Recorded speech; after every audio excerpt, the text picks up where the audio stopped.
প্রতিদিন যেখানে হাজার খানেক রোগী চিকিৎসা সেবা নিতে আসেন, সেই চিকিৎসালয়ই ভুগছে নানা সংকটে। বলছি দিনাজপুরের M Abdur Rahim medical college হাসপাতালের কথা।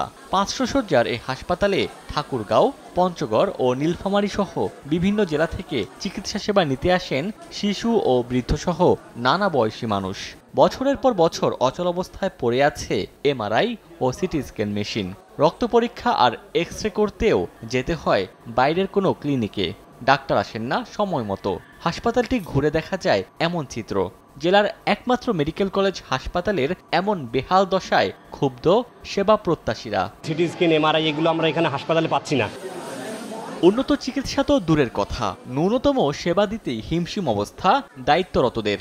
দ্রুত জনবল সংকট সহ সব সমস্যার সমাধান চান হাসপাতাল কর্তৃপক্ষ। রুগী অনুযায়ী ওয়ার্ডে আমাদের নার্স আছে, সেটা পর্যাপ্ত হয় না।